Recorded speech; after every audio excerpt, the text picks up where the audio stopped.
ሰላም ጤና ይስጥልን ተመልካቾቻችን እንደምን ዋላችሁ እንደምን አመሻችሁ ከአንከር ሚዲያ ዝግጅት ክፍል ያክብሮ ሰላምታችንን እናቀርባለን። በአብይ አህመድ የሚካሄደው ምርጫ ከአንድ ሳምንት ያነሰ ጊዜ ቀርቶታል። በርካታ ችግሮች የተከበበው ምርጫው በአብይ አህመድ አገዛዝ በኩል ወታደራዊ እንቅስቃሴን ጨምሮ ሰፊ ንቅናቄ ጀምሯል።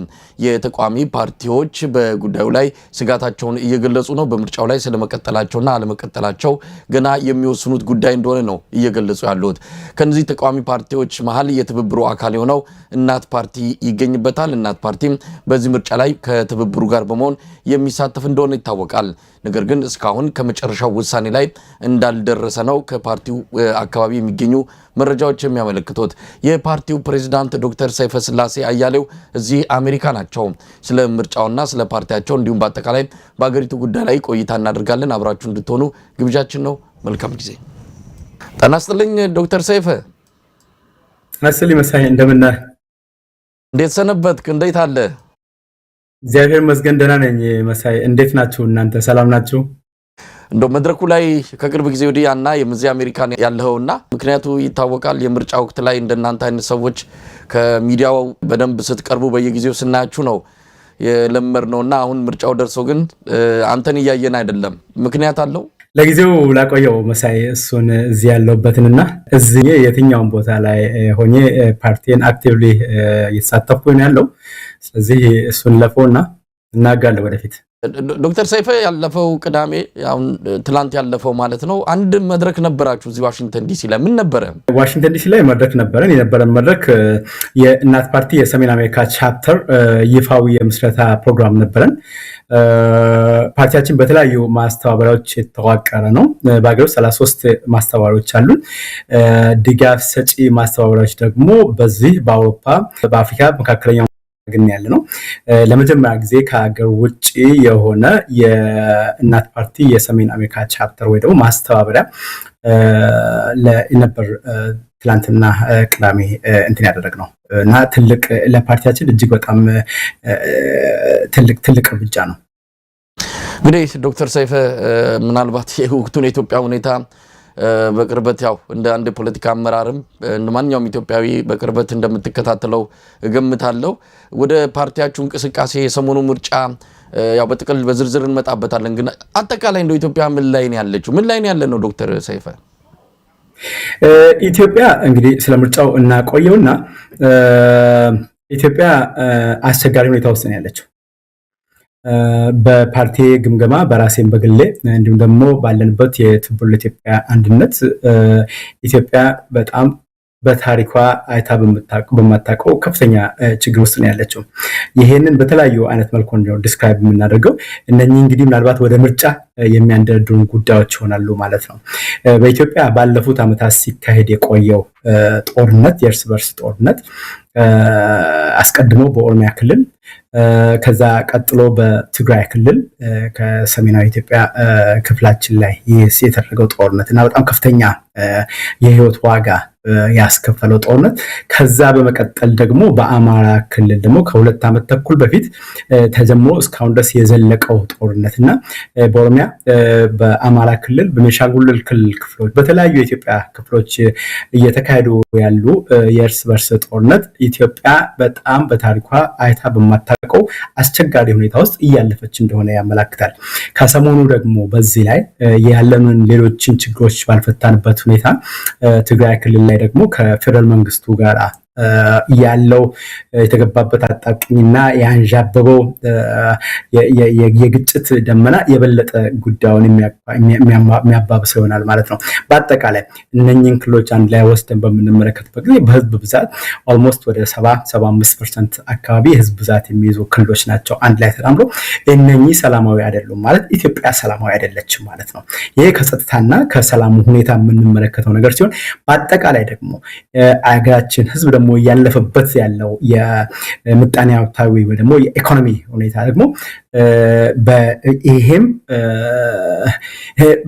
በጣም በሚያሳዝን አይነት መልኩ ህዝቡ የኑሮ ሁኔታው ሊቋቋም ያልቻለበት ኢኮኖሚ በዋጋ ግሽበት እጅግ በጣም ጣራ የነካ ሁኔታ የደረሰበትና በቃ ተስፋ የተቆረጠበት ሁኔታ ላይ እንገኛለን።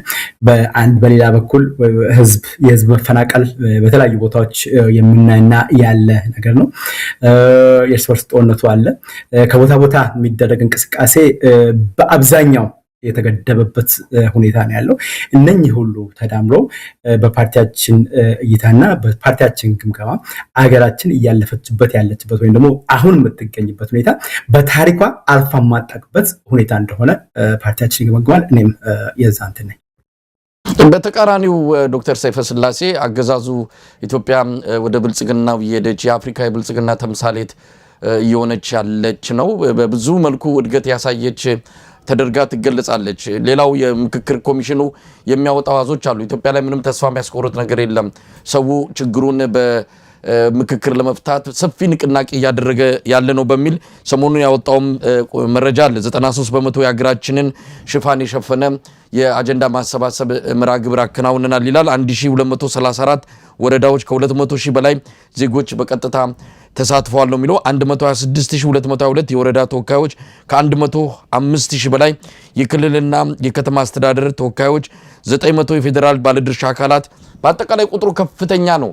ከቁጥሩ አንጻር ስንመለከት ኢትዮጵያ እየመከረች ነው ብለው ለሚገልጹት መፈክር በደንብ አድርጎ ያጅብላቸዋል እና በኢኮኖሚውም በሽግግሩም በሁሉም መስክ ኢትዮጵያ የተሻለ ቁመና ላይ ነው ያለችው ብለው ለዜጎቻቸው እየነገሩ ነው የብልጽግና ባለስልጣናት። ይህንስ እንዴት ታየዋለህ? እንግዲህ ከዚህ የተለየ ነገር ባለስልጣናቱ ሊሉ አይችልም። በተለይ ደግሞ ባለስልጣናቱና ባለስልጣናቱ ወይም ደግሞ ያቸው ተቋማት ከዚህ የተለየ ነገር ሊናገሩ አይችሉም። በተለይ ደግሞ በእንደዚህ አይነት የምርጫ ሁኔታ ምክንያቱም ያለው እሳቤ የኢትዮጵያ ሕዝብ ከመረጃ የራቀ ነው የሚል አይነት እሳቤ አለ። በዛ መሰረት የሚነገረው ነገር በሙሉ የሚቀበል ኢትዮጵያዊ ብቻ ሳይሆን የዓለም አቀፉ ማህበረሰብም የተነገረውን ነገር የሚቀበል ተብሎ ነው እዛ ጋር የሚታሰበው። ብልጽግና ብለህ ኢትዮጵያ እየበለጸገች ነው፣ ወደ ከፍታ ማማ እየወጣች ነው ብለን እዛ ጋር አሁን ቅድም ያነሳውን ነገር በምንመለከትበት ጊዜ በተለያዩ የዓለም አቀፍ ተቋማት ይህንን በመግለጫ በተለያዩ ጊዜያት አውጥተናል። መረጃዎች እንደሚያመለክቱ ኦልሞስት ወደ 40% የኢትዮጵያ ህዝብ ከድህነት ወለል በታች የሚኖርበት ሁኔታ ላይ ነው። የኢትዮጵያ ህዝብ በዚህ መጠን ከድህነት ወለል በታች የወረደበት ጊዜ በቅርብ ታሪክ የምናስታውሰው ነው አይደለም።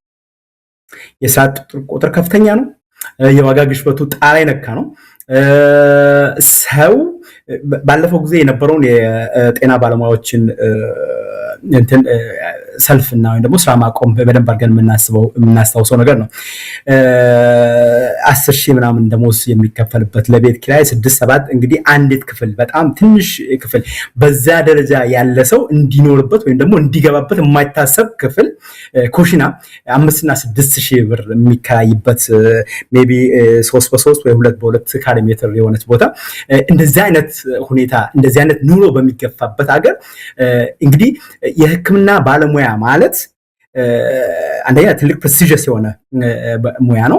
ሁለተኛ በአገሪቱ ውስጥ ከፍተኛ ተከፋይ ሊሆኑ ይገባቸዋል ብለህ የምታስባቸው የማህበረሰብ ክፍሎች ወይ ደግሞ የተማረው ክፍል ነው። ይሄ በዚህ ደረጃ ያለበትን ነገር በምትመለከትበት ጊዜ አገር ወደ ብልጽግና ማማ የወጣች ነው ብሎ የሚለው ንግርት ወይ ደግሞ የሆነ አባባል ለፕሮፓጋንዳ ካልሆነና የሆነ የማታለል የማደበስበስ ነገር ካልሆነ በስተቀር ሰው እኮ ኑሮውን እየኖረ ነው ያለው። ልትነግረው አይገባም እና ያንን መጠየቅ ማየት ምናምን ነገር አያስፈልግም። አንዳንዴ በተለያዩ መገናኛ ብዙሃን የምንሰማው አይነት ነገር አለ። ለምሳሌ ሬስቶራንቶች በሰው ታጭቀው ምናምን ነገር ተብሎ የሚባልበት ያለ ነገር አለ። ስንት ሬስቶራንት አለ? ስንት ሰው ነው እዛ ውስጥ የሚገባ? ስንት ሰው አኮሞዴት የሚያደርጉት?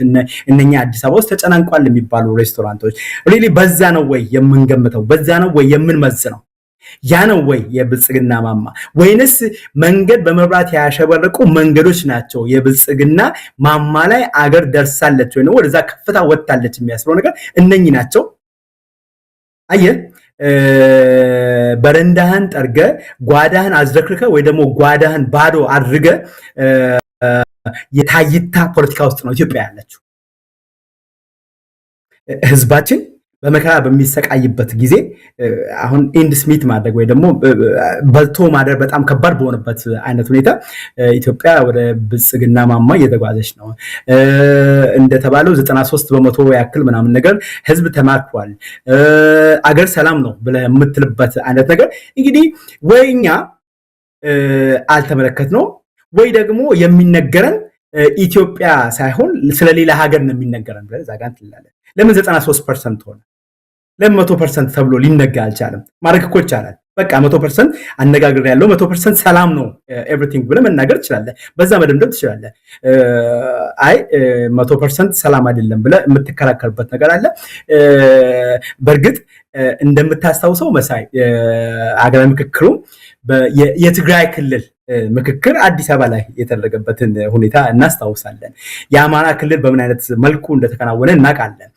ፓርቲ እኔ የምመራው ፓርቲ በእንደዚህ አይነት ህዝብ በጦርነት በርስ በርስ ጦርነት ውስጥ ባለ ክልል ውስጥ ምክክር ማካሄድ ስለማይቻል አስቀድሞ ለክርክር የሚያበቁ ነገሮች መፈታት መቻል አለባቸው ወይም ደግሞ መስተካከል መቻል አለባቸው ብለን አልተሳተፍንም። በዛ የኦሮሚያ ክልል ምክክር በደንብ አድርገን እናውቀዋለን። እነኚህ ሁሉ ነገሮች ባሉበት ይህንን አይነት በጣም የተቀባባ እንትን ማድረግ ራሳችንን ማታለል ነው። ይልቁን የሀገራችንን ነባራዊ ሁኔታ በአግባቡ ተመልክተን ከዚህ ከሀገራችን የገባችበት አለንቋ ውስጥ እንዴት አድርገን ነው ከገባንበት ነባራዊ ሁኔታ ውስጥ የምንወጣው የሚለውን ነገር በአግባቡ መመርመር መቻል ያስፈልጋል። ያንን ድፍረት በምንላበስበት ጊዜ እንደ ሀገር እንደ አመራር ያንን ድፍረት በምንላበስበት ጊዜ ለሀገርም ለራሳችንም ለስርዓቱም ለተቀበልንበትም ወንበር መፍትሄ የምናበጀው። ዶክተር ሰይፈ እንግዲህ ያው ምርጫ ደርሷል። ምርጫው ሲደርስ ደግሞ የበለጠ ችግሮች የሚጎሉበት በተቃራኒው አገዛዙ ደግሞ ይሄን አድርግ ያለው እኔ በስልጣን ላይ ለመቆየት ከኔ የተሻለ አማራጭ የለም በሚል ሰሞኑን እንግዲህ በሚቆጣጠራቸው መገናኛ ብዙሃን ጠቅላይ ሚኒስትሩን ጨምሮ ባለስልጣናቱ በየዕለቱ ነው የሚያደርጓቸውን የሚያርፉባቸውን የነኳቸውን በሙሉ ለፕሮፓጋንዳ በመጠቀም ሰፊ ቅስቀሳ እያደረጉ የሚገኙት በአንድ በኩል ጭቆና፣ ማስፈራራት፣ የተቃዋሚ ፓርቲዎች ሌሎችም የሚወዳደሩበትን አውድ ማጥበብና ሌሎች ነገሮችን መፍጠር፣ በሌላ በኩል ደግሞ ዲሞክራሲ አለ፣ በምርጫ ስልጣን ሽግግር ማድረግ ይቻላል የሚል ደግሞ ዲስኩር በጎን ይሰማል። ለማንኛውም ምርጫው ምን አይነት ምርጫ ነው? እንደው ዶክተር ሰይፈ በዚህ ጉዳይ ላይ ብዙ ሰዎችን አነጋግር ያለው ቃሉን ምርጫ የሚለውን ለመጠቀም ተቸግረው ምን ቃል እንጠቀምለት ብለው ሲሰቃዩ ሁሉ የነበሩ እንግዶችንም ማስታወሳለሁ። እንደው ምርጫ ካል ነው ሌላ ቃል ካጣንለት የአብይ አህመድ ምርጫ በሚል እየገለጽ ልንቀጥል እንችላለን። እንደው ይሄ ምርጫ ምንድን ነው? ምን አይነት ምርጫ ነው እየተካሄደ ያለው ኢትዮጵያ ውስጥ? ኢህአዴግ ስልጣን ከያዘበትና የአሸናፊዎች ህገ መንግስትን ካረቀቀበት እንዲሁም ደግሞ አጸድቆ ተግባር ላይ ካዋለበት ጊዜ ጀምሮ አገር 6 ዙር ምርጫዎችን አካሂዳለች። እንግዲህ ምርጫ ብለን የምንለው ከሆነ በቅንፍ ውስጥ የሚቀመጥ ማለት ነው። ምናልባት ዶክተር ሰይፈ ስላሴ የአሸናፊዎች ህገ መንግስት በሚል የገለጽከው ምን ለማለት ነው? ህገ መንግስቱ ህዝብ ተወያይቶበት የኢትዮጵያ ብሔር ብሔረሰቦች በዛች ሀገር ላይ ለሚኖሩ መተዳደሪያ ሆኖ የተቀረጸ ህግ ነው ይላል። የአሸናፊዎች ህገ መንግስትስ እንደው አጭር ማብራሪያ ሰጥተው ወደ ጥያቄው ተመለሳለህ። በጣም ጥሩ ነው። የአሸናፊዎች ህገ መንግስት ብዬ የምለው አስቀድሞ ህወሓት ያድግ በዛ ወቅት በነበረው ህወሓት ናቸው በ1983 ዓ.ም እንትን ብለው ወደ ኢትዮጵያ ያገቡት እነሱ ነበሩ ሲመሩ የነበሩት እና በዛ አይነት መልኩ በኢንፍሉዌንስ በነበረው ራሳቸው በነደፉት መልኩ ምክንያቱም የነበረው ለውጥ በዛን ወቅት የወታደራዊ እንቅስቃሴ ነበር። ጫካ የነበሩ ታጣቂዎች ናቸው መጥተው ስልጣኑን የተረከቡት። በሚፈልጉት አይነት መልኩ በዛን ወቅት የሽግግር መንግስት አቋቋሙ። የሰኔ 24 ኮንፈረንስን ተከትሎ የሽግግር መንግስቱ ደግሞ ያው ከዛው በሆነ አይነት ነው። በነገራችን ላይ ወደ ሽግግር መንግስቱ የገቡት እነማን ነበሩ? ራሳቸው ሃንድ ፒክድ የሆኑ ሰዎች ነበሩ በዛው ወቅት ወደዛ ጋር እንዲገቡ የተደረጉት። እነኛ ሃንድ ፒክድ የሆኑ ሰዎች የሽግግር መንግስትን እንዲመሰርቱ ተደረገ። ያንን ተከትሎ ያው የሚያስፈልገው ህዝብ የተቀበለው፣ ህዝብ የደገፈው፣ ህዝብ ያመነበት ህገ መንግስት አስመስሎ ለማስቀመጥ የተሞከረበት አይነት ነገር አለ። ግን ያ አይደለም ያ አይደለም የተደረገው። ስለዚህ ህወሓት ኢህአዴግ በዛም ወቅት ስልጣን በሚጨብጥበት ጊዜ እሱ በፈለገው አገር በሚያስፈልጋት መካከልና እሱ በፈለገው መካከል በጣም ከፍተኛ ልዩነት አይዲዮሎጂን ተከትሎ በአይዲዮሎጂ ላይ በተመሰረተ ነው ያ ህገ መንግስት እንትን የተደረገው። ኢትዮጵያ እኛ የኢትዮጵያ ብሔሮች ብሔረሰቦችና ህዝቦች ብሎ ነው ፕሪያምብሉ እዛ ጋር የሚጨምረው። ብሔር ምንድነው? ብሔረሰብ ምንድነው? ህዝብ ምንድነው? ማንም ፕሮፐርሊ ዲፋይን የሚያደርገው ሰው የለም። ያ ግን በኮሚኒስቱ እሳቤ በደንብ አድርገው እዛ ጋር እየተከለ ነገር ስለነበረ ያንን ተከትሎ እጅግ በጣም ብዙዎቹ አንቀጾች በነገራችን ላይ ፓርቲ አሸንፎ ስልጣን ከያዘ ወይ ደግሞ በሚይዝበት ጊዜ ህገ መንግስቱ መሰረታዊ በሆነ አይነት መልኩ ሪቪዚት ያደርጋል ወይ ደግሞ ይከልሳል የሚል እንትን አለ። ህገ መንግስቱ ብዙ ነገሮች አሉት።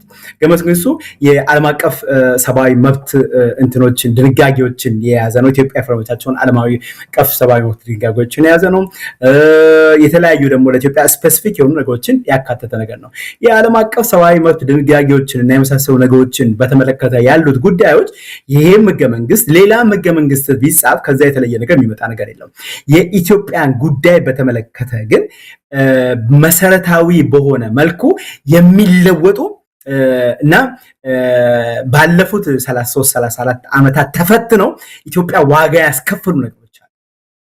እነኚህ ሁሉ የሚስተካከሉበት የሚለወጡበት አሰራር እንፈጥራለን እንዘረጋለን ብለን ነው የምናምነው እና የአሸናፊዎች ህገ መንግስት በሚልበት ጊዜ ያንን ህገ መንግስት እንዲረቀቅና እንዲጸድቅ ከሀ እስከ ፐ ድረስ የሄደበት ህወሓት ኢህአዴግ ነው። ወደ ጥያቄያችን እንምጣና እንግዲህ ምርጫው ምን አይነት ምርጫ ነው? ኢትዮጵያ በአሁን ሰዓት ምርጫ ውስጥ ነኝ እያለች ነው። እውነት ምርጫ ውስጥ ናት? እንዳልኩ ይሄ 7ኛ ዙር ሀገር አቀፍ ምርጫ ተብሎ ነው እንግዲህ ህገ መንግስቱ ቅድም ያልከው ህገ መንግስት ከጸደቀ ጊዜ ጀምሮ 7ኛ ዙር ሀገር አቀፍ ምርጫ ነው። ተመሳሳይ ምርጫዎች ናቸው ባለፉት የተካሄዱ ምርጫዎች። ምናልባት አልፎ በ97 ዓመተ ምህረት ትንሽ የለውጥ እርምጃ ለመውሰድ የተሞከረበት ካልሆነ በስተቀር ሌሎቹ የቀደሙ 5 ምርጫዎች አሁን ደግሞ ከናካቴው እየተደረገ ያለው ምርጫ ደግሞ የባሰ የከፋ ምርጫ ነው ብለን ነው የምናምነው። ቢያንስ የቀደሙት ምርጫዎችን በምንመለከትበት ጊዜ ህዝቡ ከመላ ጎደል ሰላማዊ በሆነ ኢንቫይሮንመንት ሰላማዊ የሆነ በከባቢ ውስጥ ምንም እንኳን እጅግ በጣም ብዙ ከፍተኛ ችግሮች ቢኖሩበትም ቢያንስ ከጸጥታ አኳያ በእንደዚህ አይነት መጠን ችግር ባልነበረበት ሁኔታ ውስጥ ነው። ያው ማኒፑሌሽኑ ነበረ፣ ኮሮጆ ግልበጣው ነበረ፣ ሳጥን ይዞ መጥፋቱ ነገር ነበረ። የምርጫው ሂደት ጀምሮ እስኪያበቃ ድረስ የነበሩ ማጭበርበሮች ነገሮች ነበሩ።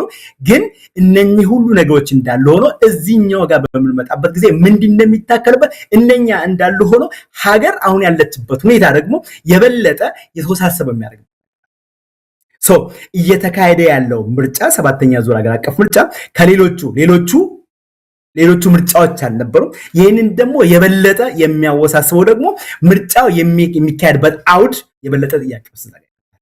ስለዚህ እኔ ምርጫ ማለት ምን ማለት ነው?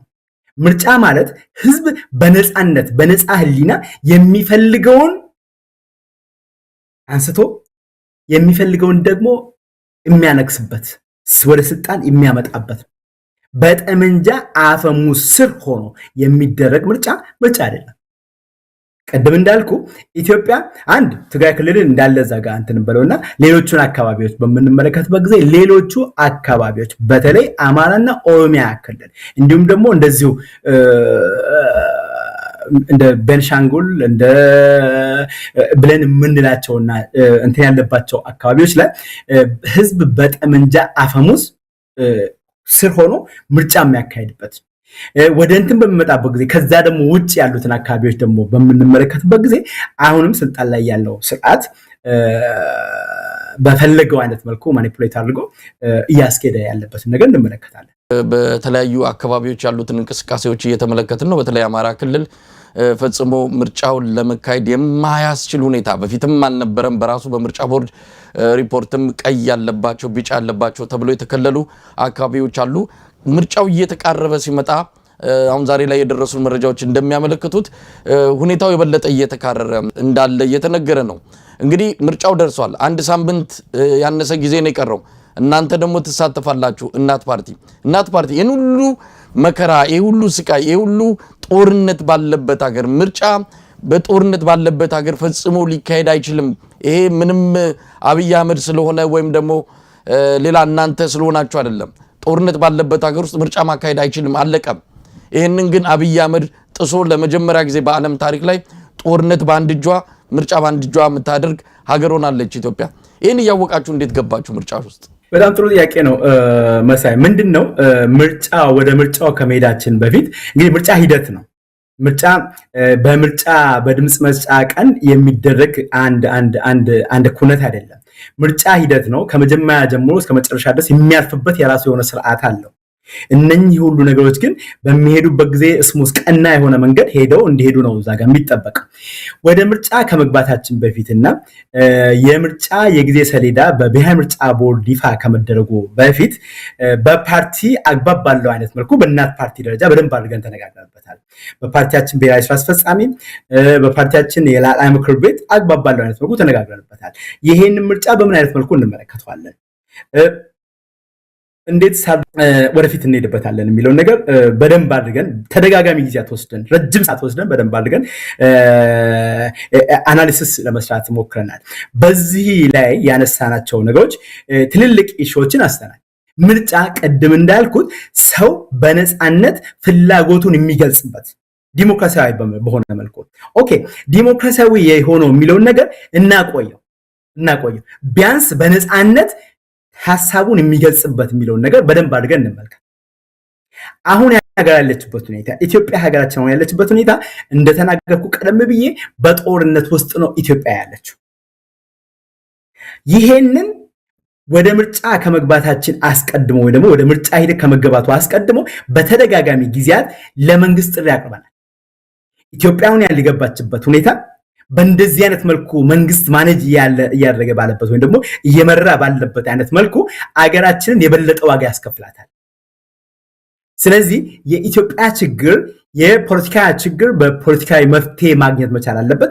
በጠረጴዛ ዙሪያ በሚደረግ ድርድር፣ ነፃ በሆነ ድርድር፣ ገለልተኛ አገር ላይ በሚደረግ ድርድር ይሄንን ችግር በመፍታት ወደ ቀጣይ እርምጃ መሄድ መቻል ያስፈልጋል ብለን ጥያቄ አለ። ይሄንን በተደጋጋሚ ጊዜያት ነው ያነሳ ነው። በነገራችን ላይ ይሄንን ጥያቄ በምናነሳበት ጊዜ ከምርጫው አስቀድሞ ለሀገራዊ ምክክሩም ጭምር ነው ያነሳ ነበር። ይሄ ብቻ አይደለም ያነሳ ነው። አንድ ሀገር ውስጥ ያለው ጦርነት የእርስ በርስ ጦርነት መቆም መቻል አለበት በምንም ማለት መልኩ። ሲቆም ደግሞ በመሳሪያ አይደለም። ሲቆም ደግሞ በድሮን በታንክ ባዳፍኔ ምናምን ነገር አድርገ እዛ ጋር ህዝቡን ጸጥ አሰኝታ አይደለም። ህዝብ ጥያቄ ካለው የህዝብ ጥያቄ መመለስ መቻል አለበት ብለን ነው ታዲያ የተነሳ እና ወደ ምርጫ በመንገባበት ጊዜ ጥያቄዎችን በእንደዚህ አይነት ሁኔታ ኢትዮጵያ ውስጥ ምርጫ ማካሄድ ይቻላል ወይ የሚል ጥያቄ ለራሳችን አንስተን አንደኛ በሀገራችን ውስጥ ያለው ወቅታዊ የሰላም ሁኔታ ምርጫ ማካሄድ አያስችልም። ሁለተኛ አሁን ባለንበት ሁኔታ እጅግ በጣም ከፍተኛ ቁጥር ያላቸው በፖለቲካ አመለካከታቸውና በፖለቲካዊ እምነታቸው በየእስር ቤቱ ታጉረው ያሉ የፖለቲካ እስረኞች አሉ። ከፖለቲካ እስረኞች ባሻገር በማንነታቸው በብዙ ሺዎች የሚቆጠሩ በየተለያዩ እስር ቤቶች እናውቃለን። በተለያዩ እስር ቤቶች ታጉረው ያሉ ሰዎች አሉ። ይሄ ሁሉ ባለበት ሁኔታ ምርጫ ማካሄድ አይቻልም። የመገናኛ ብዙሃን ባለስልጣናት እንትኖች ባለሙያዎች የሚዲያ ነፃነት በሌለበት ሁኔታ እና መገናኛ ብዙሃን አግባብ ባለው አይነት መልኩ በወገንተኝነት ሳይሆን ነፃ በሆነ በነፃ እይታ የምርጫ እንቅስቃሴው ሊሸፍኑ በማይችሉበት አይነት ሁኔታና በእነሱም ላይ ዛቻ፣ እስርና ማስፈራራት እየደረሰ ባለበት ሁኔታ ምርጫ ማካሄድ አይቻልም ብለን ሙሉ በሙሉ ኮንክሉድ አድርገናል። ይሄ የምርጫ የጊዜ ሰሌዳ ይፋ ከመደረጉ በፊት ነው። ይህንን ያደረግነው በእናት ፓርቲ ደረጃ ብሔራዊ ስራ አስፈጻሚ በፓርቲያችን ከጠቅላላ ጉባኤ ቀጥሎ ያለ የላዕላይ ምክር ቤት የሚባል አለ። በላዕላይ ምክር ቤት የስማማንበትና የደረስንበት የጋራ ስምምነት ነው።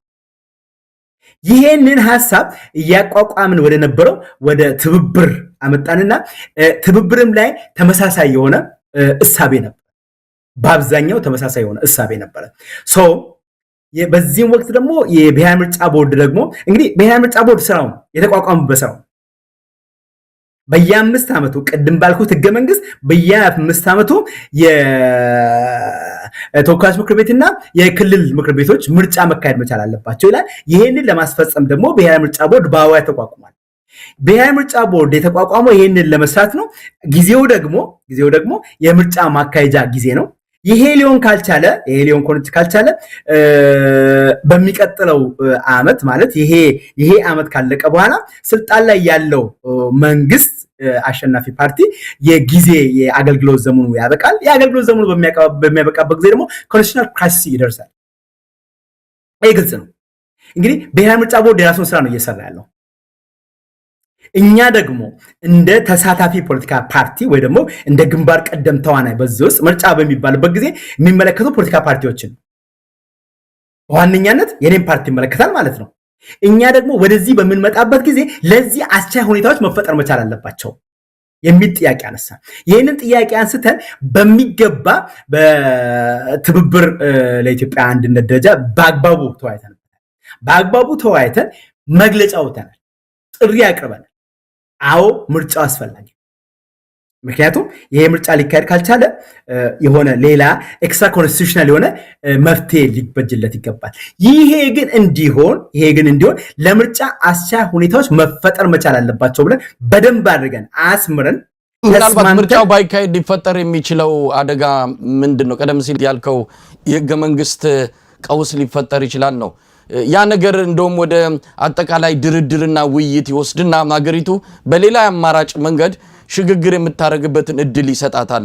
ምርጫ ብላችሁ ወደዛ ስትገቡ ግን ለአገዛዙ የበለጠ እድሉን በሩን ከፈተለት። እንደውም አጃቢ ያገኘ በተለይ እንደናንተ አይነት የምር ተቃዋሚ ናችሁ ተብለው በህብረተሰቡ ዘንድ አመኔታ የተጣለባችሁ ፓርቲዎች በዚህ ምርጫ ላይ መሳተፋችሁ ለፓርቲው እንደ ትልቅ እድል ወይም ድል ነው የሚቆጠረውና ሌላኛውን አማራጭ ማየት አይቻል ነበር። ከምርጫ ባሻገር ካለ የህገ መንግስት ቀውስ ይፈጠራል፣ አገሪቱ የትም አትሄድም፣ ውይይት ትገባላችሁ፣ ድርድር ትገባላችሁ፣ ከዛ ሌላ መፍትሄ በሌላ መንገድ የአገሪቱን ችግር መፍታት የሚቻልበት እድል ይፈጠር ነበር። አይ ብላችሁ ገባችሁ። ስለዚህ በገባችሁበት እንግዲህ በጨዋታው ሜዳ ያው እየተጫወታችሁ ነው ያላችሁት፣ ውጤቱን ደግሞ እያየነው ነው። ትክክል ነው መሳይ፣ ያነሳው ፖይንት ትክክል ነው። ወደዛ ጋር እመጣለሁ። አሁን ወደ አነሳው ጥያቄ የጀመርኩትን ነገር ልጨርስልህና ይሄን ምርጫ አግባብ ባለው አይነት መልኩ ለማካሄድ ቅድመ ሁኔታዎች አስቀምጠናል። ያስቀመጥናቸው ቅድመ ሁኔታዎች ምንድናቸው? በሀገራችን ውስጥ እየተካሄደ ያለው የእርስ በርስ ጦርነት በድርድር ሊቋጭ የሚችልበት ነገር በአስቸኳይ በመንግስት መደረግ መቻል አለበት። መንግስት ይህንን ችግር ወይም ደግሞ ይህንን የተገባበትን የእርስ በርስ ጦርነት ለመፍታት ግንባር ቀደም ሚና ተጫውቶ ይህንን ጉዳይ በድርድር መፈታት መቻል አለበት። የፖለቲካ እስረኞች መፈታት መቻል አለባቸው። የሚዲያ ነፃነት መረጋገጥ መቻል አለበት። በየቦታው ታግተውና የት እንዳሉ የማይታወቁ የሚዲያ የመገናኛ ብዙሃን ባለሙያዎች ተለቀው የሚዲያ ነፃነት በትክክል መረጋገጥ መቻል አለበት ብለን እነኚህ ቅድመ ሁኔታዎች አስቀምጠን እንግዲህ አንተ ወዳልከው ነገር በሚመጣበት ጊዜ እነኚህ ቅድመ ሁኔታዎች አስቀምጠን ይሄ ቅድመ ሁኔታ ያስቀመጥናቸው ቅድመ ሁኔታዎች ወደ ምርጫ ለመግባት ያስቀመጥናቸው ቅድመ ሁኔታዎች በጊዜ ያስቀምጠንለች በአንድ ወር ጊዜ ወይም ደግሞ ብሔራዊ ምርጫ ቦርድ የምርጫ ጊዜ ሰሌዳ ይፋ ለህዝብ ከማድረጉ አስቀድሞ መንግስት በዚህ ዙሪያ ላይ ተግባራዊ እርምጃ ወስዶ ማሳየት መቻል አለበት ብለን ጥሪ ያቀርበናል። ያንን ጥሪያችንን በመግለጫ አሳውቀናል። ሞስት ላይክሊ ያንተም ሚዲያ አንከር ሚዲያም አስተላልፎታል የሚል ጽኑ እምነት አለ። ምክንያቱም ሁሉም የመገናኛ ብዙሃኖች ናቸው ይሄንን እንትን ያደረጉት። ይሄንን አድርገን ባለንበት ነው እንግዲህ ወደዚህ ያመጣ ነው። ወደ ኮንስቲቱሽናል ክራይሲሱ ልምጣለን። አዎ ትክክል ነው። ኢትዮጵያ አሁን ባለችበት ሁኔታ ምርጫ ሳይሆን ኤክስትራ ኮንስቲቱሽናል የሆነ የችግር መፍቻ መንገድ ትፈልጋለች። ያንን ግን ዝም ብለህ እዛ ጋር አቁመህ የምትገባበት ነገር ሳይሆን የጋራ መግባባት ስልጣን ላይ ካለው መንግስት ጀምሮ ገዢው ፓርቲ ጀምሮ በፖለቲካ ፓርቲዎች መካከል የጋራ መግባባት መኖር መቻል አለ። ይሄ በሌለበት ሁኔታ እና የጋራ መግባባት በሌለበት ሁኔታ ወደ ሌላ ጉዳይ ሀገርን የሚወስድበት አይነት ነገር አለው። ትክክለኛው መውጫ መንገድ አሁን ኢትዮጵያ ላለችበት ያ ሊሆን በቻለ ነበር። በጋራ መውጫ መንገድ የመፈለግ ነገር ጦርነቱ የሚቆምበትን ፖለቲካ እስረኞች የሚፈቱበትን ከዛ ደግሞ ቀጣይ ሂደት ላይ ደግሞ በጋራ ተስማምቶ ሌላ ኤክስትራ ኮንስቲቱሽናል የሆነ መውጫ መንገድ የሚፈለግበት ትክክለኛው መንገድ ነው። ይሄ ባልሆነበት ሁኔታ ይሄንን እንግዲህ እኛ ፖለቲካ ፓርቲዎች ተቃዋሚ ፖለቲካ ፓርቲዎች ስለፈለግነው ብቻ የምናመጣው ነገር በነገራችን ላይ ወደ ፖለቲካ ፓርቲ በመጣበቅ ጊዜ እጅግ በተለያዩ ምክንያቶች ወደ ፖለቲካ ፓርቲነት የመጡ እንትኖች አሉ እንበልና እናት ፓርቲ በዚህ ምክንያት ራሱን ከፖለቲካ ከዚህ ጉዳይ ቢያገል በእርግጠኝነት ካሉ ሰባና ምናምን ነገር ፓርቲዎች እናት ፓርቲም ያድም ያፓም ከዚህ ጋር ዊዝድሮ ቢያን ደግሞ ተሳትፏቸውን ቆም ቢያደርጉ ቢገቱ አያስፈልግም ብሎ ቢሉ ምናልባት ልናደርግ የምንችለው አትቤስ ልናደርግ የምንችለው በታሪክ ተጠያቂነትን ከራሳችን ላይ ማውረድና ማውረድ ብቻ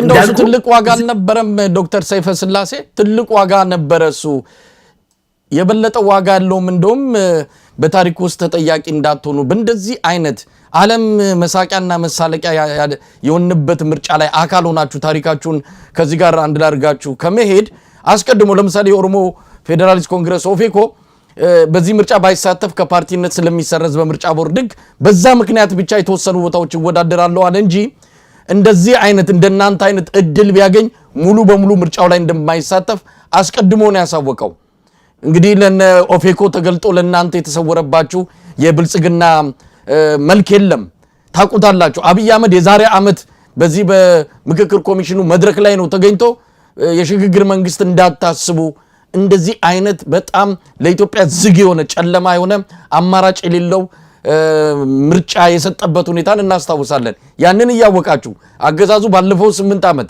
ምንም አይነት የማይለወጥ ከእለት ወደ እለት እየባሰበት ጭቆናው እየበረታና ያገዛዙ አምባገነንነት እየተጠናከረ እየመጣ መሆኑን ያወቃችሁ ምናልባት በአንድ አመት ውስጥ በሆነ ወራት ውስጥ ለውጥ ሊያመጣ ይችላል ብላችሁ አጉል ተስፋ አድርጋችሁ መግባታችሁ የበለጠ እናንተን ታሪክ አበላሽውም ወይ አዎ ትክክለኛ ጥያቄ ነው እዛ ጋር ያነሳው እንግዲህ እኛ አጉል ተስፋ አይደለም አድርገን አይደለም እንትን ያደረግነው ቅድም እንዳልኩ ምርጫ ሂደት ነው ፕሮሰስ ከቅድመ ምርጫው ጀምሮ ያለውን ዝግጅት እዛ ጋር ወስደ ከእጮች ምዝገባ ከመራጮች ምዝገባ ከቅስቀሳ ከመናምን ነገር ብለ የምትልበትን ነገር የምትሄድበት ነገር አለው ከዛ በኋላ መጨረሻ ላይ በድምጽ አሰጣጥና ከዛም በኋላ ደግሞ በቆጠራው ያሉ ማጭበርበሮች ምናምን ነገሮች አሉ ከዛ በኋላ እንደገና እንደዛ ያያለ የሚሄድበት ነገር አለ ከመጀመሪያ በመንገባበት ጊዜ ቅድም እንዳልኩ እነኚህን ቅድመ ሁኔታዎች አስቀምጠን ነው እነኚህ ቅድመ ሁኔታዎች ያቀረብናቸው ጥያቄ በመንግስት ዘንድ ተቀባይነት አላገኙም ይሄ ማለት ግን አውትራይት ከምርጫው መውጣት አለብን ማለት አይደለም በሂደት እነኚህ ነገሮች ሊፈቱ ይችላሉ ካልሆኑ ደግሞ እንፈትሽና አስፈላጊ በሆነበት ጊዜ በማንኛውም ጊዜ መውጣት እንችላለን ብለን ይገባል አሁን እየተመለከትን ያለ ነው ኦኬ ያስቀምጥናቸው ቅድመ ሁኔታዎች አሉ አገር ሰላም የላት አገር ሰላም ስለሌላት ትዝይል እንደሆነ ወይ ደግሞ ቀደም ባሉት ጊዜያት በተለይ አማራ ክልል ላይ ያለው የጸጥታ ሁኔታ እንትን ብለ አማራ ክልል ውስጥ እዚህ ላይም አሁንም ጥያቄ አለኝ እውነት ለመናገር ምርጫ የሂደት ጉዳይ ነው የሚል ነገር ተነስቷል አዎ የሂደት ጉዳይ ነው ይሄንን እንኳን ለማሰብ የሚያስችል ሁኔታ አይደለም ኢትዮጵያ ውስጥ ያለው ምርጫ የሚባለው ነገር ለማሰብ የሚያስችል ሂደት እንግዲህ አንድ ተብሎ የሚጀመርበት ከዛ በሂደት የሚታይ የተለያዩ ክንውኖች ይኖራሉ አሁን ምርጫን ለመጀመር እንኳን የሚያስችል ቁመና ላይ አይደለችም ኢትዮጵያ ሂደት ነው የምንለው እኮ ለመጀመር የሆነ የሚያስጀምሩ ነገሮች ሲኖሩ ነው ኢትዮጵያ ያ ነገር የለባትም ጦርነት ላይ ያለችው የትግራይ ክልል ያለበት የኦሮሚያ ክልል ያለበት የአማራ ክልል ደቡብ ጋምቤላ ቤኒሻንጉል አብዛኛው ከ70% በላይ የሚሆነው የኢትዮጵያ ክፍል ምን ላይ እንዳለ የታወቀ ስለ ምርጫ ማሰብ አይቻልም ስለ ሂደቱ ማሰብ አይቻልም እንደው በሂደት በጊዜ የምርጫ ሂደት ነው በሚል ምክንያት ብቻ በሂደት ይስተካከላል በሚል ተስፋ አጉል ተስፋ አልኩትም ለዛ ነው ገና ሂደቱንም ለመጀመር የሚያስችል ቁመና የለም ያበለለበት አስቀድሞ ምርጫውን ቅድመ ሁኔታ አስቀምጦ መግባት በራሱ ተገቢ ነው ወይ ብላችሁ አመናችሁ ወይ ልክ እንደ ኦፌኮ እኛ በምርጫው አንሳተፍም ምክንያቱም አብይ አህመድ ባለፈው አድርጎታል ኦሮሚያ ክልል ብቻውን ተወዳድሮ ነው ያሸነፈው አሁንም ብቻውን ተወዳድሮ ሊያሸንፍ ይችላል የናንተ መግባት ግን የበለጠ ለተወሰኑ አካላትም ቢሆን ውድድር አለ ተቋሚዎች ተሳትፈዋል የሚል ለአብይ አህመድ አገዛዝ የተወሰነ ቀለም የመቀባት አይነት ነገር ሊፈጥርለት ይችላል ስለዚህ ሂደቱ በራሱ ያስታውቃል እኮ ለመጀመርም የሚያስችል ቁመና አልነበረም ዶክተር ሰይፈ ስላሴ ያንን ለማድረግ አጃቢ ለመሆንና የመሳሰሉ ነገሮችን ለማድረግ የኛ ቁመና አይፈቅድልንም የእናት ፓርቲ ቆና አይፈቅድም። ከኔ ፓርቲ ጋራ የሚሰሩ ፖለቲካ ፓርቲዎች በትብብር ለኢትዮጵያነት ውስጥ ያለን ፖለቲካ ፓርቲዎች ስብናችንና ቁመናችን አይፈቅድልን። የማንም አጃቢ ሆነን ማንንም ዛጋ ገፍተን ቤተመንግስት ለማምጣት የሚሰራ ስራ በምንም አይነት መልኩ አንሳተፍም። ግን ኃላፊነት ደግሞ አለብን እንደ ፖለቲካ ፓርቲ ያለን ኃላፊነት ምንድነው? በፖለቲካ ተወዳድረን በምርጫ ተወዳድረን ወደ ስልጣን መምጣት ነው። ያንን አጥኒኮስ ማምጣት መቻል አለብን ብለን ነው የምናምነው። የኛም ፓርቲ ለየት የሚያደርገው ኮንቲኒየስ በሆነ አይነት መልኩ ተከታታይነት ባለው አይነት መልኩ ስርዓቱ የሚሄድበትን ነገር እየተቃወመ ነው የመጣው። ኦኬ from day one ላለፉት 3 4 5 ዓመታት ሲደረግ የነበረውን አገራችን ውስጥ እየተደረገ ያለውና ሲደረግ የነበረውን ነገር በሙሉ እየኮነነ መንግስት ማድረቅና ማስተካከል የሚገባቸውን ነገሮች በሙሉ በደንብ አድርጎ ፍንትው አድርጎ እያሳየ የመጣ ፖለቲካ ፓርቲ። አሁንም ወደዚህ ምርጫ በምንመጣበት ጊዜ እንደሚባለው የሆነ አጅበን ለመሄድ ነገር ተመልክተናል። አንደኛ ያስቀመጥናቸው ቅድመ ሁኔታዎች አልተሟሉም። በቀደም ለታት እዚህ ለከሆነ ባለፈው ሳምንት መግለጫ በትብብር የሰጠበት ሁኔታ አለ። የመጀመሪያ ያስቀመጥናቸው ቅድመ ሁኔታዎች እንዳሉ ሆነው በምርጫው ሂደት ያንንም አይቶ ለህዝብ መግለጽና አስፈላጊ በሆነ በማንኛውም ጊዜ በነገራችን ላይ በማንኛውም ጊዜ ልንወጣ እንችላለን ከምርጫው አስፈላጊ ሆኖ በመጨረሻ ደቂቃ ላይ ቢሆን እንደ ዶክተር ሰይፈ ስላሴ አጃቢ አይደለንም ማላችሁ አሁን እስካሁን ያደረጋችሁት ከአጃቢነት ያለፈ ምን አስተዋጽኦ አለው? የናንተ በምርጫ ውስጥ መገኘት አጃቢነት ነው። በቴሌቪዥን እንደዛ አብረቅራቂ የሆነ ልክ ኢትዮጵያ ዲሞክራሲያዊ ምክክር ውድድር እንደምታደርግ ተደርጎ ለህዝብ ይቀርባል። የዛ አካል ናችሁ። አብራችሁ ሁሉ ኬክ ስትቆርሱ ሁሉ ታይቷል። በአንድ መድረክ ላይ ከነዚህ እጃቸው በንጹሃን ደም ከተጨማለቀ የብልጽግና ሰዎች ጋር እጅ ለእጅ ተያይዘው ኬክ ሲቆርሱ ሁሉ ያየንበት ነው። ይሄ ምን ማለት ነው? ከማጀብ ያለፈ ሚና ብለን እንግለጸው። እያወቃችሁት በዚህ ውድድር ላይ ስለ ኦፌኮ ሰምተን አናቅም። ምን እያደረገ እንዳለም የናንተን ያህል ለምርጫው ድምቀት የሰጠ የለም። ስለዚህ ከማጀብ የሚለው ቃል ሌላ ምን ይግለጸው የናንተን ተሳትፎ? እንግዲህ እንደ ተቋም ነው የምንነጋገረው። እንደ እናት ፓርቲ ነው ካንተ ጋር የተናገርኩኝ ያለው። ለምሳሌ ሰይፈ ስላሴ ወጥቶ እዛ ጋር ከማንም ጋራ በዚህ ጉዳይ ሴሌብሬት እያደረገ የኢትዮጵያ ሕዝብ በዛ የመከራ ናዳ እየወረደበት የኢትዮጵያ ሕዝብ በጦርነት እንትን ውስጥ ሆኖ የሚቆረስ ኬክ የሚከፈት ሻምፓኝ ማለት እኔ ካደረኩኝ እኔ በዛ ብሌም ሆናለሁ። እንደ ተቋም ግን በምንመለከትበት ጊዜ እንደ እናት ፓርቲ በምንመለከትበት ጊዜ ግን ይሄ የእናት ፓርቲ መገለጫ አይደለም። ስለዚህ ይሄ ፓርቲን ሪፕሬዘንት አያደርግም።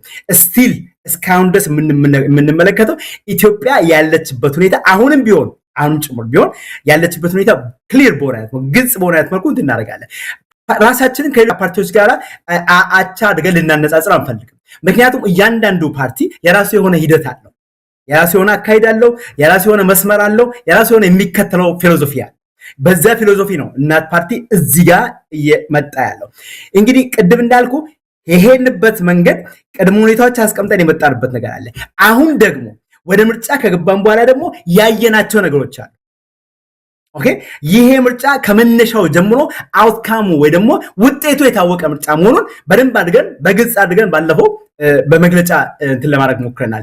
የመገናኛ ብዙሃን ሰብስበን እንትን ያጋጠሙን ነገሮች ብለን እዛ ጋር የዘረዘርናቸው ነገሮች በነገራችን ላይ ከእጅግ በጣም ከብዙ ነገሮች ከእንትን ውስጥ ከባህር ውስጥ በጭልፋ እንደመጨለፍ አይነት ነገር ነው እንጂ ከዛ የገዘፉና ከዛ እጅግ በጣም የበዙ ምርጫውን ምርጫ አይደለም ሊያስብሉ የሚችሉ ነገሮች እጅግ በጣም ብዙ ነገሮች እጃችን ላይ አሉ። እነኚህን ሁሉ ነገሮች አንድ ላይ ተመልክተን እንዳልኩ ኤኒ ታይም ዊዝድሮ ልናደርግ እንችላለን። አስፈላጊ ደግሞ ከሆነ የምርጫውን ውጤት ዲስኳሊፋይ ሚናችሁ ነበረ። ዶክተር ሰይፈ ስላሴ ያነሳውት ሚናችሁ ምን ነበረ? አሁን በሂደት ውስጥ ነው ያላችሁት። የአብይ አህመድ ምርጫ ወይም ፉርጎ ባቡር ላይ ተሳፍራችኋል። እየተነጫነጫችሁም ቢሆን ቅር እያላችሁም ቢሆን ተሳፍራችኋል። በባቡሩ እየሄዳችሁ ነው።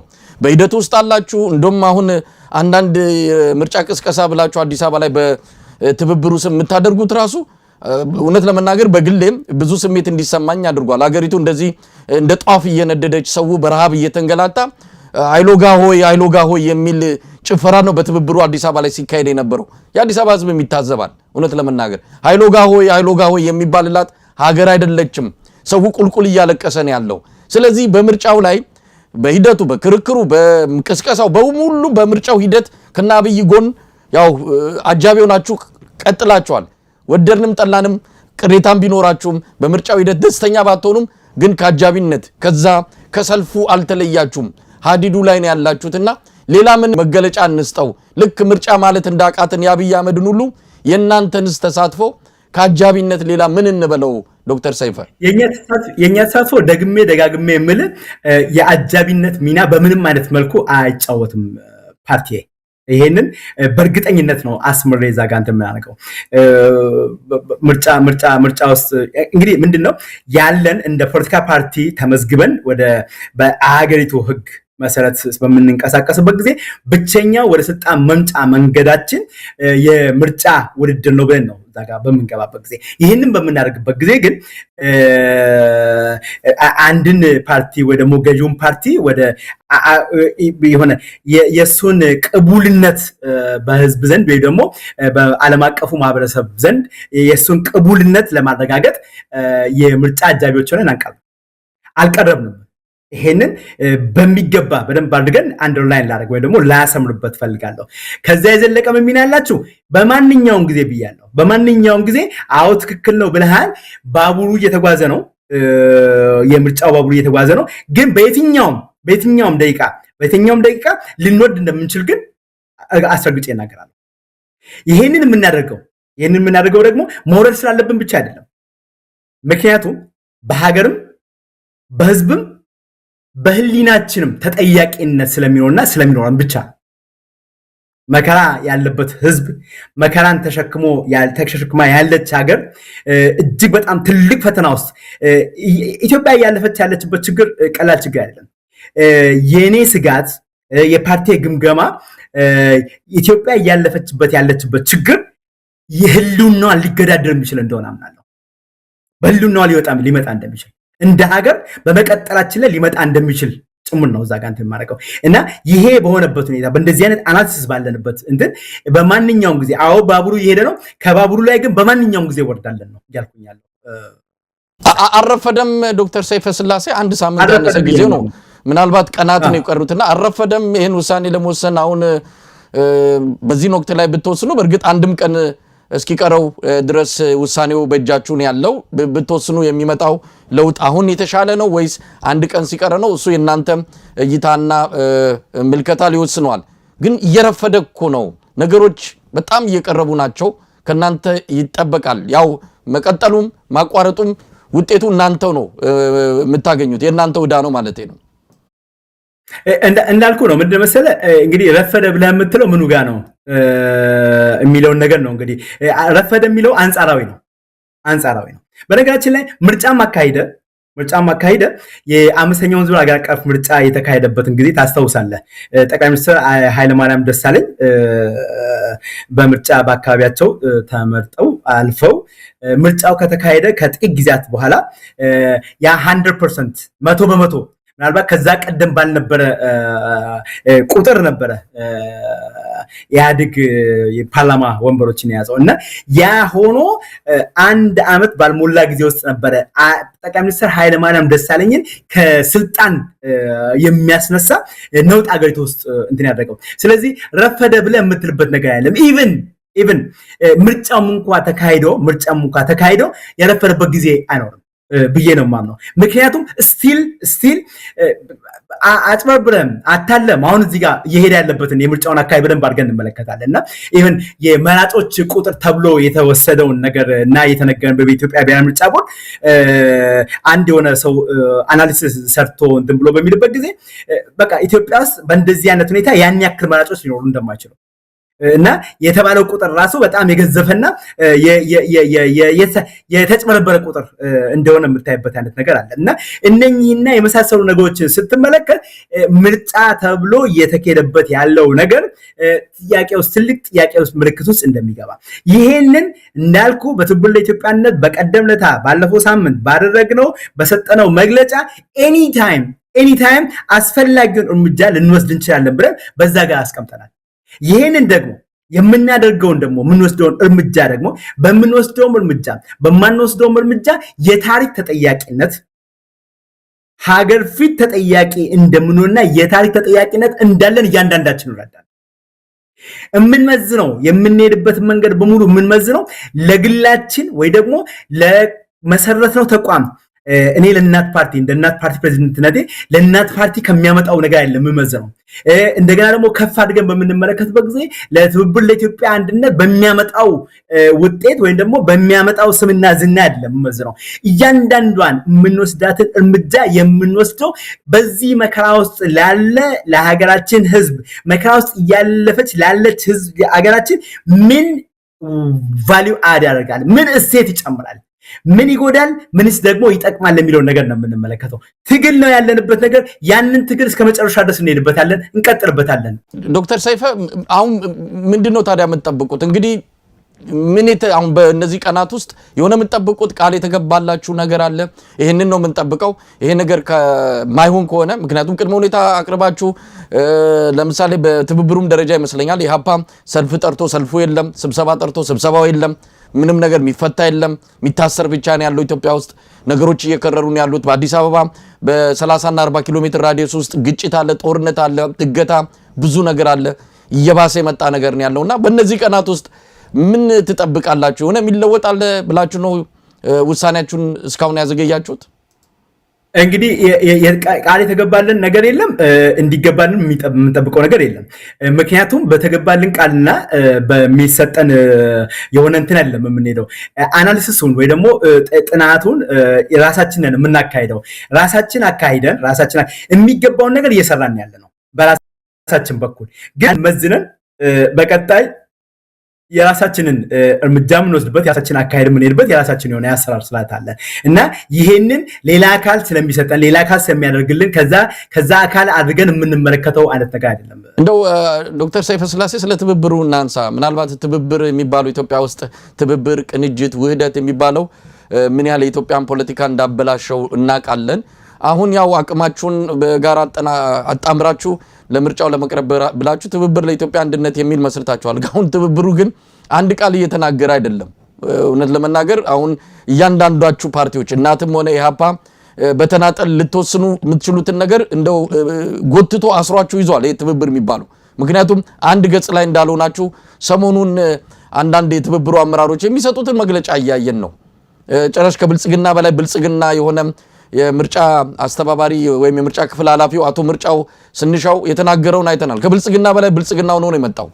ትብብሩ በዚህ ደረጃ አቋም እንኳን አልወሰደም። እናንተ መግለጫ ወጣችሁ የተባለው ነገር ልክ አይደለም፣ አስቻይ ሁኔታ የለም የሚል መግለጫ ስታወጡ እሱን የሚቃረን ቃለ መጠይቅ ነው ኤንቢሲ ለተባለ የብልጽግና ልሳን ጋር ሄዶ ቃለ መጠይቅ የሰጠው። እንደዚሁም ሌሎችም ስልክ አያነሱም። የመኢአድ ሰዎች ስልክ እያነሱ አይደለም፣ ሌላ ነገር ነው እየተናገሩ ያሉት። ስለዚህ አንድ ገጽ ላይ አይደላችሁም ያላችሁት። አንድ ገጽ ላይ ሳትሆኑ እንዴት ትብብር ብላችሁ መጣችሁ? እናንተ እሱን የምታውቁትን ታውቃላችሁ። ግን በትብብሩ የእናንተ ውሳኔ የእናንተ ፍላጎት እንደው ማስፈጸም አለመቻላችሁ ታውቋችኋል። ትብብር ውስጥ በመግባታችሁ ያለው ሁኔታን እንደ ራሳችሁ እንደ ፍላጎታችሁ እንደ አካሄዳችሁ እየሄዳችሁ እንዳልሆነ ነው የሚሰማኝ። እንግዲህ ምንድነው መሰለህ ማንኛውም ነገር ጋር በመገባበት ጊዜ የራሱ የሆነ ትሬድ ኦፍ አለው ማለት እንትን የምታደርገው ነገር አለ፣ የምትከፍለው ዋጋ አለ። ምክንያቱም ይሄ የተለያዩ ፖለቲካ ፓርቲዎች አንድ ላይ ተቀናይተን የምንሰራበት ነገር ነው እና እነኚህን ተቀናይተን በምንሰራበት ጊዜ ሀሳቦችንና ፍላጎቶችን ማስማማት መቻል የግድ ያስፈልጋል እና ይህንን በምታስማማበት ጊዜ ደግሞ የግድ እኔ የፈለግኩት ነገር ሙሉ በሙሉ እዛ ጋር ተግባራዊ የማይሆንበት ነገር አለ። ቅድም እናት ፓርቲ የራሳችን አናሊሲስ እዛ ጋር አድርገናል። አናሊሲስ ያደረግነው በብሔራዊ ስራ አስፈጻሚ በፓርቲያችን ላይ ምክር ቤትም ጥሩ ውይይት አድርገን ነው እዛ ጋር እንትን ያደረግነው እና ወደዚህ በመጣበት ጊዜ እንግዲህ የምታቻችላቸው ነገሮች አሉ። ይሄንን በደንብ አድርገን ተረድተን ነው የምንገባበት። ይሄ ኮምፕሮማይዝ የምታደርግበት ነገር ወደፊትም እንደ ሀገር በምንቀጥልበት ጊዜ አንዳንድ ቦታ ላይ ኮምፕሮማይዝ በቃ በጣም ቁልፍ ናቸው እና እነኚህ ነገሮች የግድ ሊታ ሊታለፉ አይችሉም ብለህ ከምትላቸው ነገሮች በስተቀር ኮምፕሮማይዝ እያደረክና እያቻቻልክ ያጣጣምክ የምትሄድበት ነገር አለ።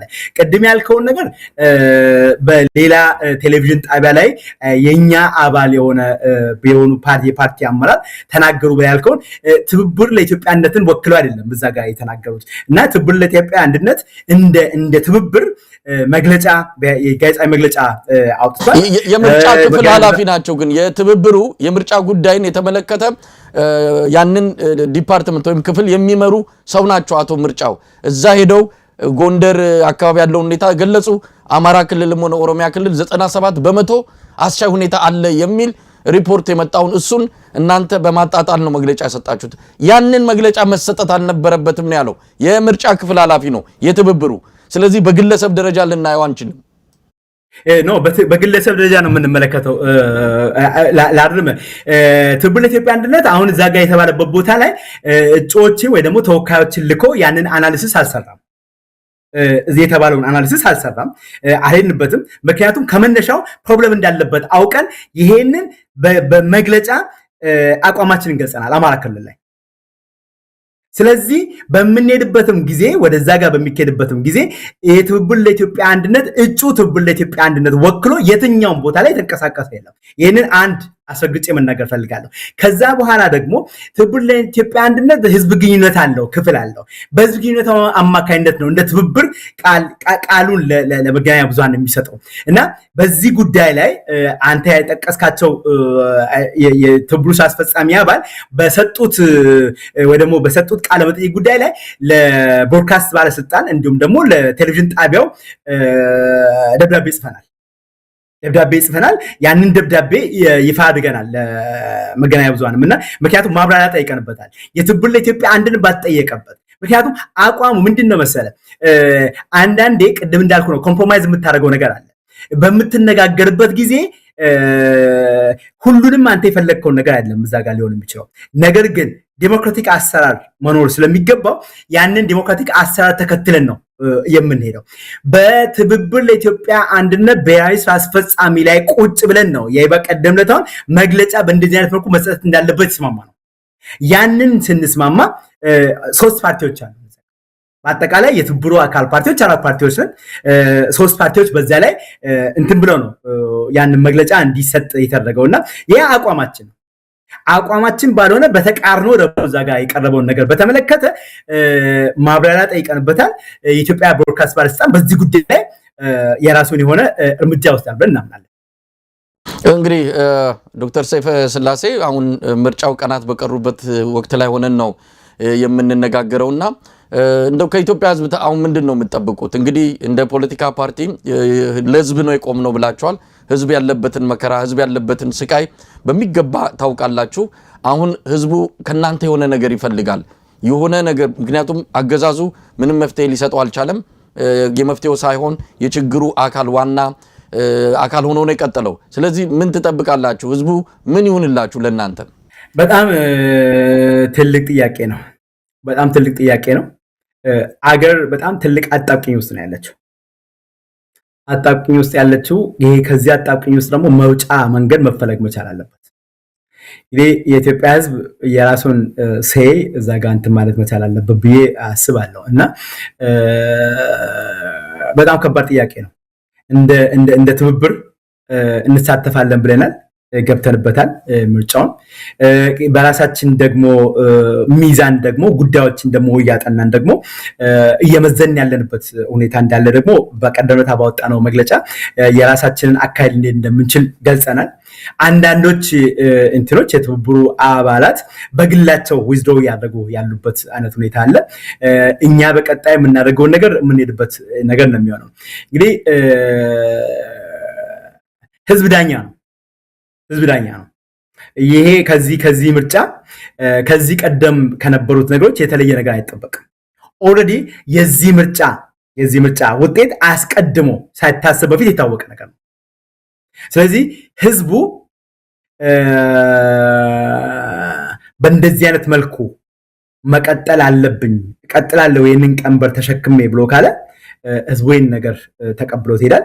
አይ ይሄ አይመጥነኝም ይሄኛው አካሄድ አያስኬደኝም ደግሞ ብሎ ካለ ደግሞ ህዝብ የራሱን መንገድ ደግሞ ይሄዳል። ቅድም ነግሬያለሁ። ምርጫ ኢስ ዋን ታይም አክቲቪቲ ነች። 99% በምርጫ ተመርጦ ወደ ፓርላማ ተገብቶ አመት ባልሞላ ጊዜ ጠቅላይ ሚኒስትር አብይ ወደ ስልጣን ያመጣው የህዝብ እንቅስቃሴ የተፈጠረው አንኤክስፔክትድሊ ነበር። ህዝብ ያንን ዛሬም ሊያደርግ ወደኋላ አይደለም። ስለዚህ የምርጫው ፋንፌር በእንደዚህ አይነት መልኩ ይቀጥላል። መጭበርበሩም እንደዛው ይቀጥላል። ኦልሬዲ የመጣንበትን መንገድ ከእጩ ምዝገባ የነበረበትን ችግር በደንብ አድርገን አሳይተናል። ከመራጮች ምዝገባ እንዴት ተደርጎ ሰው እየተዋከበ ለአንድ መራጭ 2 3 4 5 የምርጫ ካርድ ምናምን ነገር እየሰጠ ካልወሰድክ ተብሎ ህዝብ ጫና እየተደረገበት በየመንግስት መስሪያ ቤቱ አስቀድሞ የሚመርጠውንና ምናምን ነገር የሚያደርገው እንዲ ጫና እየተደረገበት እንደሆነ ገበሬው ማዳበሪያ አይሰጥም ካልተመዘገብክ ወይ ደግሞ ካልመረጥክ ምናምን ነገር ተብሎ በእንደዚህ አይነት ጫና ስር እየሆነ እንዳለ እናውቃለን። አዎ ገበሬው ለማዳበሪያው ስል ሊገባበት ይችላል። የመንግስት መስሪያ ቤቱ ዛሬ ደሞዝ ካልተከፈለው ነገን ቤተሰቦቹን የሚያስተዳድርበት አይነት ነገር እንደሌለ በደንብ አድርጎ ያውቃል። ሌላውም ህዝብ በዚህም በዛም መዋከብ እንደሚደርስበት ያውቃል። ይሄንን ሁሉ ግን አልፎ መሸከም የማይችልበት ነገር በሚመጣበት ጊዜ ግን በእርግጠኝነት ብለ ነገር ይሄንን የተሸከመውን ነገር በቃ ከራሱ ከጫንቃው ላይ የሚያወርድበት ነገር እንደሚመጣ ምንም ማለት ጥርጥር የለም። ዶክተር ሰይፈ እንግዲህ አሁን ውሳኔያቸው አልታወቀም። በሚቀጥሉት ቀናት በአንዱ ሰዓት ላይ እንደምትወስኑ ነው የገለጻችሁት። በምርጫው ለመቀጠልም ይሆናል ወይም ደግሞ ለማቋረጥም ይሆናል የሚታወቀው እንግዲህ ከሰሞኑ በምትወስኑት ውሳኔ እንደሆነ ነው ከመግለጫ የተረዳሁት። እንደው የምትቀጥሉ ከሆነ አይታወቅም አዝማሚያው ምን እንደሆነ እንግዲህ ሰዓቱ ደርሶ የምናውቀው ቢሆንም የምትቀጥሉና የዚህ ኢትዮጵያን በዓለም መድረክ ላይ መሳቂያ መሳለቂያ ያደረጋት ምርጫ የሚል እንትን ውስጥ ገብታችሁ የምታልፉ ከሆነ ማስጠንቀቂያ ተሰጥቷል ወይም ማሳሰቢያ ተሰጥቷል ከተለያዩ ታጣቂ ኃይሎች። ህብረተሰቡ ላይ ለሚደርሰው ማንኛውም ጉዳት ተጠያቂዎች ናቸው። የአብይ አህመድ አገዛዝ ከ30 ሺህ በላይ ሰራዊት አሰማርቷል። አማራ ክልል በካምፖች በተለያዩ ወታደራዊ ተቋማት ውስጥ ነው ምርጫው የሚካሄደው በብዛት። በእንደዚህ አይነት ሁኔታ ህዝብ ላይ ለሚደርስ ጉዳት ብልጽግና ብቻ ሳይሆን ይህንን ምርጫ አብራችሁ የተሳተፋችሁ ሁሉ ነገ ከነገ ወዲያ ተጠያቂ መሆናችሁ አይቀርም። ለዚህም እነዚህ ታጣቂ ቡድኖች እንዳትመጡ ብለው ከዚህ በፊትም ማሳሰቢያ ሰጥተዋቸዋል። ያንን ማሳሰቢያ አልፋችሁ እንግዲህ የምትወስኑ ከሆነ ለመሳተፍ ነገ ከነገ ወዲያ ከተጠያቂነት እንደማታመልጡ ግልጽ የሆነ ጉዳይ ነውና እዚህ ላይ እንደው አስተያየት አለ? አዎ በጣም ትክክለኛ አባባል ነው እንትን ያልከው። አስተያየት አለኝ። አዎ ቀደም ብያለሁ። ዋናው ነገር በየትኛውም ፓርቲ በሚያደርገው እንቅስቃሴ ግንባር ቀደሙ ነገር የፓርቲን ስምና ዝና ማግሰፍ ሳይሆን ደግሞ ከፍ ብሎ ፓርቲያችን እንዲታይ ማድረግ ሳይሆን አገርን ካለችበት ከገባችበት አረንቋ ወጣ ማየት ነው የኛ ዓላማ። ይህንን በምናደርግበት ጊዜ አንድ አስረግጬ የምናገረው ነገር ለምናደርጋቸው ነገሮች በሙሉ የታሪክ ተጠያቂነትን በሀገርም በህዝብም በታሪክም ተጠያቂነትን አእምሯችን ውስጥ አስቀምጠን ነው የምንንቀሳቀሰው። ለምናደርገው ያንዳንዷ ድርጊት ለምንወስደው ያንዳንዱ እርምጃ በጎ በሆነ መልኩ በበጎ መልኩ ታሪክ የሚያስታውሰን ይሆናል። ጥፋትም ሰርተን በምናልፍበት ጊዜ በጥፋት ታሪክ እንዲያስታውሰን ይደረጋል። ይሄ እንዳይሆን ከፍተኛ ጥረት ያደርጋል ፓርቲ። ይሄ እንዳይሆን በጣም ከፍተኛ ጥረት እናደርጋለን። ከዛም በላይ ደግሞ አእምሮ ህሊና የሚባል ነገር ደግሞ አለ ከራሳችን ጋር የሚቀመጥና ሁሌ ከኛ ጋር እየሞገተ እየተዋጋ ያለ። በእንደዚህ አይነት መልኩ የምናደርጋቸው የምንወስዳቸው ውሳኔዎች ምን ኮንሲኩዌንስ አላቸው፣ በምን አይነት መልኩ እንድንወሳ እንድንታሰብ ያደርጋል። እንዳልከው ተጠያቂነትም ጭምር ማለት ነው። እና ያንን ባገናዘበ አይነት መልኩ ነው የምንራመደውን እርምጃ የምንራመደው የምንወስደው መንገድ የምንሄደው። መሳይ በመጨረሻ እንግዲህ ውይይታችን እያበቃን ነው ያለነው። ምናልባት በመሃል ልንገናኝ የምንችል ይመስለኛል። ውሳኔያችሁ ምንም ይሁን ምን ተከትሎ እንደው ማለት የሚቻል ነገር ካለ ለኢትዮጵያ ህዝብም ራሱ ስልጣን ላይ ላለው አገዛዝ ጨምሮ ለሰራዊቱ ምክንያቱም ሰራዊቱ በአሁኑ ሰዓት ከምርጫ ቦርድ በላይ የምርጫው ባለቤት ሆኖ በተለይ በአማራና በኦሮሚያ ክልል አስፈጻሚ ሆኗል። ነገ ከነገ ወዲያ ህዝቡ በምርጫ ጣቢያ በሚገኝበት ሰዓት ላይ ለሚፈጸመው ጥቃት እንግዲህ በኃላፊነት የሚጠየቅ ነው። መከላከያ ሰራዊቱን በዚህ በማይመለከተው ጉዳይ ውስጥ እየገባ እንዳለን ያየ ነው። ለማንኛውም በአጠቃላይ ምን መልእክት አለን? አለኝ መልእክት ለኢትዮጵያ ህዝብ አይደለም መልእክቴ፣ ለብሔራዊ ምርጫ ቦርድ አይደለም መልእክቴ፣ ለሀገር መከላከያ ሰራዊት አይደለም መልእክቴ። መልእክቴ ስልጣን ላይ ላለው መንግስት ነው እና ለመንግስት ባለስልጣናትና ሹማምንት ነው መልእክቴ። በታሪክ መሪዎች ይነሳሉ፣ መሪዎች ያልፋሉ። ከንጉሠ ነገሥቱ ጊዜ ጀምሮ በጣም በቅርብ የምናውቃቸው እንደ ሰማይ የተከበሩ ንጉሠ ነገሥት ነበሩ። የእሳቸው ዘመን በቃ በምንም አይነት መልኩ ኢንቨንሲብል የማይለወጥ ምናምን ነገር ተብሎ ታስቦ የነበረ ባልተጠበቀ አይነት ሁኔታ ከስልጣን እንደወረዱ በደንብ አድርገን እናስታውሳለን። የደርግን ስርዓት በደንብ አድርገን እንመለከታለን። ንጉሠ ነገሥቱን ከስልጣን አስወግዶ እንዴት አድርጎ ከ17 ዓመት በኋላ በምን አይነት መልኩ ከታሪክ እንትን እንደሄደ እንመለከታለን። ይሄም ስርዓት በነገራችን ላይ ለኛ ብልጽግናና ኢህአዴግ የተለያዩ ሁለት ነገሮች አይደሉም፣ ሁለት አካላት አይደሉም። ብልጽግናን ኢህአዴግ ሁለት ነው የምንለው፣ ኢህአዴግ ሲቀነስ ህወሓት ነው። ይሄ ኢህአዴግ አንድ በምን አይነት መልኩ ከሜዳ ላይ እንደወረደና በዚህ በኢህአዴግ ሁለት እንዴት አድርጎ እንደተተካ ሁላችንም የምንመለከተው ጉዳይ ነው። ዘላለማዊ የሆነ መንግስት የለም። ኦኬ፣ ሀገር ግን በእነኚህ ሁሉ ውስጥ ታልፋለች። ሀገር በመከራም ታልፋለች፣ በደስታም ታልፋለች። ሀገር ጸንታ ትቆማለች፣ ትቀጥላለች። በዚህ ውስጥ ግን የታሪክ ተጠያቂነት በምን አይነት መልኩ ስልጣን ላይ ያለው መንግስት በምን አይነት መልኩ ምን አይነት ሌጋሲ አስቀምጦ ማለፍ እንደሚፈልግ በደንብ አድርጎ ደግሞ ደጋግሞ እንዲያስቡ መልእክቴ ላስተላልፍ እወዳለሁ። በምን አይነት መልኩ ነው ሊታወስ የሚፈልገው ይህ ስርዓት? አብይ አህመድ መንግስት በምን አይነት መልኩ ነው ሊታወስ የሚፈልገው? ኦኬ፣ ያለፉትን 5 ዓመታት ይሄን ያለንበትን ነገር በደንብ አድርገን እናያለን። የጦርነት ዘመን ነበር። እንግዲህ በተነገረን በምንመለከትበት ጊዜ 1 ሚሊዮን በላይ ህዝብ ህይወት ያሳጣ ጦርነት እንደተካሄደ እንመለከታለን። በራሱ በገዢው ፓርቲ ገንዘብ ሚኒስትር አማካይነት ከ1 ትሪሊዮን ተኩል በላይ የንብረት ውድመት ያስከተለ ጦርነት ትግራይ ላይ እንደተካሄደ ነው። ኦሮሚያ በጦርነት ውስጥ ነው ያለው። የአማራ ክልል ጦርነት ውስጥ ነው ያለው። በትግራይ ክልል ላይ ያንዣበበ ያረገዘ ጦርነት ደመና። እነኚህ ሁሉ ነገሮች ባሉበት ነው ስርዓቱ ምርጫ ለማካሄድ እየገባ ነው። ኦኬ፣ ያ ጊዜውን ጠብቆ እየመጣ ያለ ነገር ነው። ግን ይሄ ጊዜ ያልፋል። ሀገር የምትባል አለች። ይቺ ሀገር ነገ የህዝብ በሆነ መልኩ ይቀጥላል።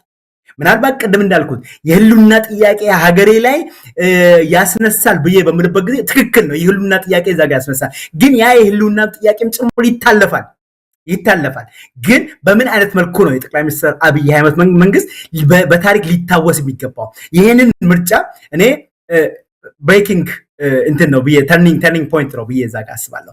ለራሳቸው ሲሉ ወደ አእምሮ ወደ ራስ አእምሮ መመለስና አገር የገባችበትን ችግር ተመልክቶ ለሀገር መውጫ መንገድ መፈለግ መቻል ያስፈልጋል። የገባንበት የእርስ በርስ ጦርነት ያጠፋፋናል። መንግስትም በእንደዚህ አይነት መልኩ ጸንቶ ሊቆይ የሚችልበት አይነት ሁኔታ የለም።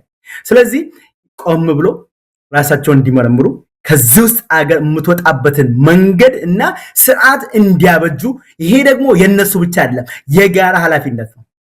ግን የመጀመሪያውን እርምጃ ድፍረት የተሞላበትን የመጀመሪያውን እርምጃ መውሰድ ያለበት የጠቅላይ ሚኒስትር አብይ አህመድ መንግስት ነው። ይህንን ነው መልዕክት ማስተላለፍ ወደው መሳይ። በጣም አመሰግናለሁ ዶክተር ሰይፈ ስላሴ አያሌው የእናት ፓርቲ ፕሬዝዳንት። ለነበረን ቆይታ በአንከር ሚዲያ ታዳሚዎች ስም ከልብ ነው የማመሰግነው። እግዚአብሔር ያክብርልኝ መሳይ፣ እንግዳ ስላደረከኝ በጣም አመሰግናለሁ።